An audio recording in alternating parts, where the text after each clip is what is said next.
E se a gente olhasse para toda a história do mundo, desde os impérios antigos até aos nossos dias, como um grande conflito entre dois sistemas, um de controle externo e outro de transformação interna? Bem, vamos mergulhar numa interpretação simbólica que defende que este conflito está a chegar ao seu ponto máximo exatamente agora.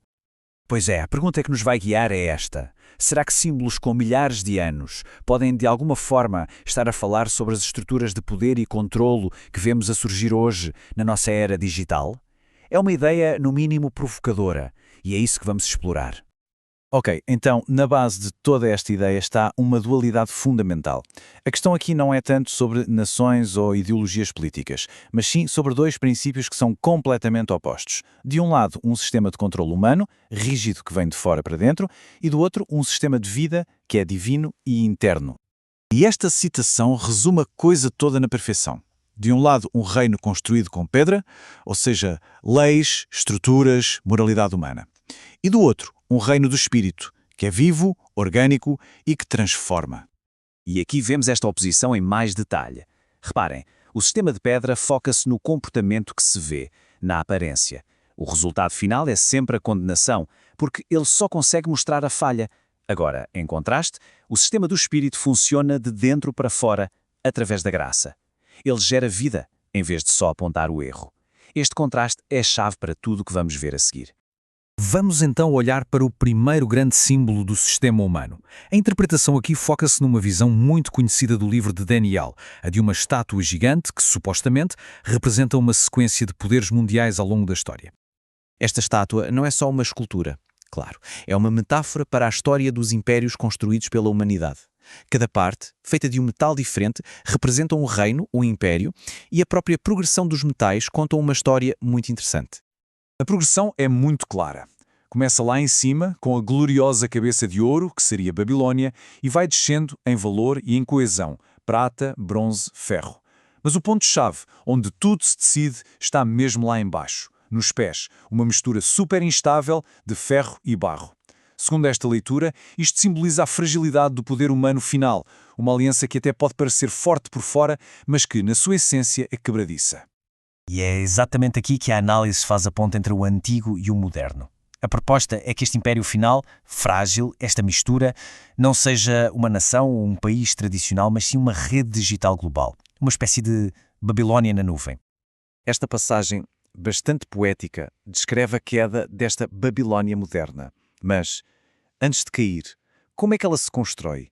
Quais seriam os seus componentes no nosso mundo hoje em dia? Estas tecnologias específicas são vistas como os tijolos para construir este sistema final.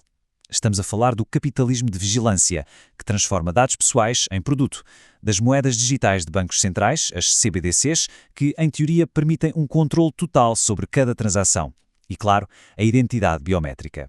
A ideia é que a combinação disto tudo crie uma infraestrutura global onde, para participar na economia, seja preciso uma submissão total ao sistema. Para percebermos como é que estes dois sistemas funcionam ao nível pessoal, do dia a dia, a análise usa uma metáfora humana muito poderosa. A história de Pedro e Judas. Ambos falharam, e feio. Mas a resposta deles à falha foi o que definiu tudo. Pedro, mesmo depois de negar, arrepende-se e é restaurado pela graça. O puro sistema do espírito. Judas, por outro lado, fica preso na aparência e na culpa, e autodestrói-se. O resultado do sistema de pedra. O ponto crucial não é a queda em si, mas o que se faz depois dela. Certo. Então, se a estátua representa o sistema humano, qual é a força que se lhe opõe? A fonte apresenta-a como um reino invisível, que não é simbolizado por uma estátua sem vida, mas sim por uma pedra viva. A pedra viva é o oposto exato da estátua. Não é de metal morto, é algo vivo, um organismo. Segundo esta visão, representa uma figura divina que, apesar de ter sido rejeitada pelos impérios do mundo, os construtores, acaba por se tornar a base de um tipo de reino completamente diferente. E este é o momento da viragem na profecia. A estátua inteira, que simboliza toda a história do poder humano, é destruída. E não é por outro império, mas por esta pedra, cortada sem mãos humanas. Esta frase é fundamental. A sua origem não é humana, é divina. E atinge a estátua precisamente no seu ponto mais fraco, na sua base. E aqui o contraste fica a preto e branco. O corpo de Babilônia, seja a estátua, seja o sistema digital, é mecânico, é imposto de fora para dentro.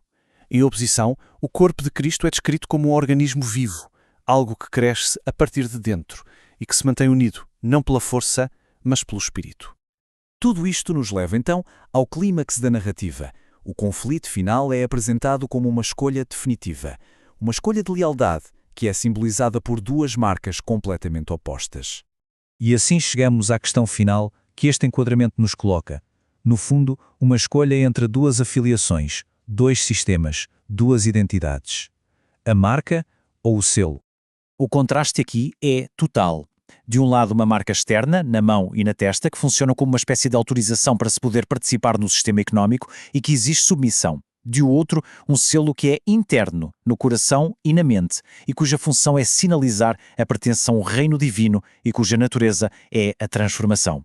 A escolha, no fim de contas, é entre conformidade externa e mudança interna. Isto deixa-nos com uma reflexão final, não é? Se, como esta análise sugere, estas histórias antigas não são só sobre o passado, mas sobre padrões que se repetem, então a grande questão não é tanto sobre tentar prever o futuro, é mais sobre conseguir discernir o presente. Que sistemas é que estamos a construir? Onde é que estamos a colocar a nossa confiança? E, no final, que tipo de lealdade é que eles nos pedem? É uma pergunta que fica no ar, para continuarmos a ponderar.